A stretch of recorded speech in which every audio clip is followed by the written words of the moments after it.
अस्सलाम वालेकुम दोस्तों, ये है नॉर्वे, दुनिया का 5वां अमीर तरीन मुल्क। ये वो मुल्क है जहां तकरीबन हर 4 में से एक शख्स मिलियनेयर है और इसके अलावा नॉर्वे दुनिया की हेल्दीस्ट कंट्रीज की लिस्ट में भी तीसरे नंबर पर आता है। दोस्तों, किसी भी मुल्क की खुशहाली जांचने के लिए जो भी इंडिकेटर्स होते हैं, नॉर्वे उन सब की लिस्ट में टॉप पर है।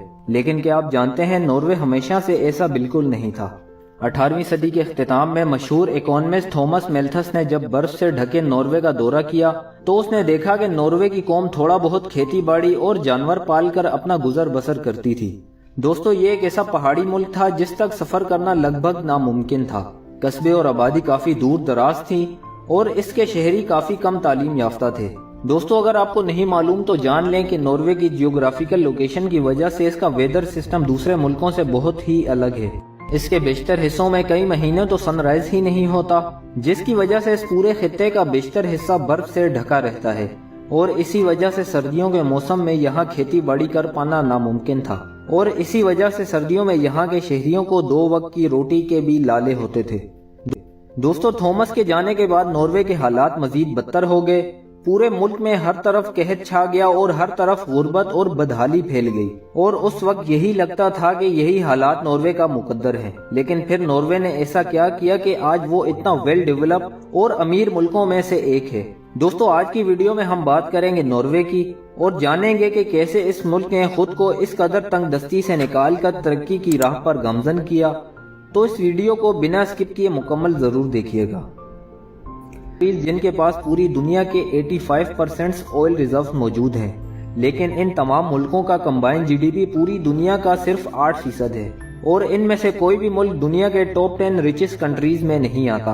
और दूसरी तरफ है नॉर्वे, जो दुनिया का 11th largest oil producer country है, लेकिन यही मुल्क क्वालिटी ऑफ लाइफ में दुनिया का चौथा बेहतरीन मुल्क है। आखिर क्या वजह है कि बाकी सब ऑयल प्रोड्यूसिंग कंट्रीज इतना तेल निकालने के बावजूद भी आज लिविंग स्टैंडर्ड में नॉर्वे से बहुत पीछे हैं? दोस्तों, इसकी वजह है वो फिनोमिना जिसे इकोनॉमिस्ट ऑयल कर्स का नाम देते हैं। दोस्तों, ऑयल का मसला ये है कि ये बिल्कुल किसी लॉटरी जीतने जैसा है और किसी भी कंट्री से तेल निकलने के बाद वहाँ की आवाम पर पैसों की बरसात शुरू हो जाती है।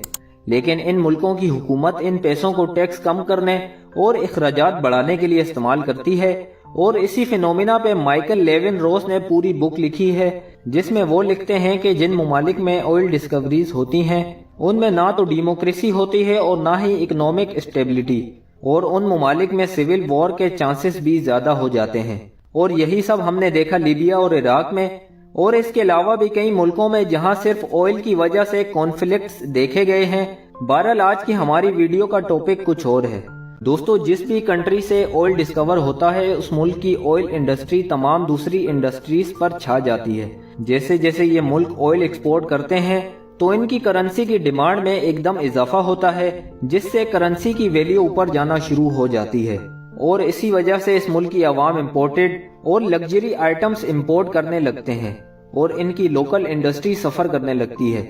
और जैसे जैसे ये लोकल इंडस्ट्रीज बंद होती हैं, मुल्क में बेरोजगारी बढ़ने लगती है और पैसा सिर्फ उन्हीं के हाथ में रह जाता है जो ऑयल इंडस्ट्री से मुंसलिक हों, और यही कर्ज एंड में ले जाता है दंगे फसाद और प्रोटेस्ट की तरफ। और यही हुआ लीबिया और वेनेजुएला के साथ। यहाँ सवाल ये उठता है कि आखिर इस ऑयल कर्ज ने नॉर्वे को इफेक्ट क्यों नहीं किया?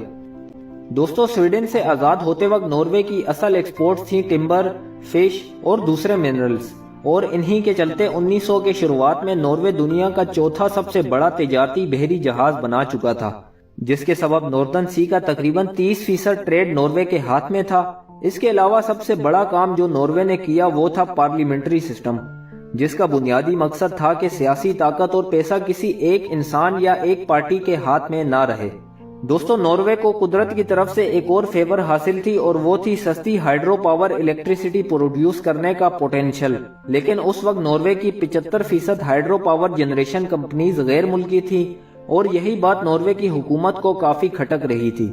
और नॉर्वे की हुकूमत ने फैसला किया कि नॉर्वे के नेचुरल रिसोर्सेज को नॉर्वेजियन अवाम ही यूज करेंगी, और इसी सबब नॉर्वे की हुकूमत ने 1940 में एक बिल पास किया जिसमें फॉरेन कंपनीज को हाइड्रो पावर के मंसूबों पर काम करने से रोक दिया गया। और इसी दौरान नॉर्वेजियन हुकूमत ने रेलवेज और सड़कों पर यह पैसा इन्वेस्ट किया, जिससे ट्रेड पर काफी मस्बत असर आया। दोस्तों, जो रिसोर्सेस नॉर्वे को हासिल थे, इससे कई ज्यादा रिसोर्सेस आज दुनिया में कई ममालिक को हासिल हैं, लेकिन वो आज भी नॉर्वे से काफी पीछे हैं, जिसकी वजह डेमोक्रेसी, प्लानिंग, ईमानदार हुकूमत और लॉन्ग टाइम गोल्स, जिन पर नॉर्वे के मुहिब्बे वतन और ईमानदार हुक्मरानों ने काम करके नॉर्वे को इस पोजीशन पर खड़ा किया। अगर हम मुल्क पाकिस्तान की बात करें तो हमारी इस सरजमीन में भी बेशुमार कुदरती ज़खायर मौजूद हैं, जिन्हें आज तक पॉलिटिकल स्टेबिलिटी और मुफाद परस्ती के बायस ठीक तरीके से यूटिलाइज ही नहीं किया गया। और अगर कोई मेगा प्रोजेक्ट गलती से शुरू भी हो जाता है तो उस पर काम करने के लिए हमारे हुक्मरान अपने कमीशन के चक्कर में फॉरेन कंपनीज को हायर कर लेते हैं, जिसके सबब मुल्क की करेंसी के डीवैल्यू होने और अनएम्प्लॉयमेंट बढ़ जाने के सबब नौजवान मुल्क छोड़ने पर मजबूर दिखाई देते हैं। अल्लाह पाक हमारी इस पाक सरजमीन को मुहिब्बे वतन हुक्मरानों के हवाले करे और जालसाज और करप्ट अफसरान और अवाम को भी उनकी मकारियों का सिला दें। उम्मीद करते हैं ये वीडियो आपको पसंद आई होगी और इसे आप अपने प्यारों के साथ शेयर करके हमारी मेहनत को जरूर सराहेंगे। आखिर में वीडियो को लाइक करना और चैनल को सब्सक्राइब करना हरगिज ना भूलिएगा। फिर मुलाकात होगी एक और नई मालूमाती वीडियो के साथ। तब तक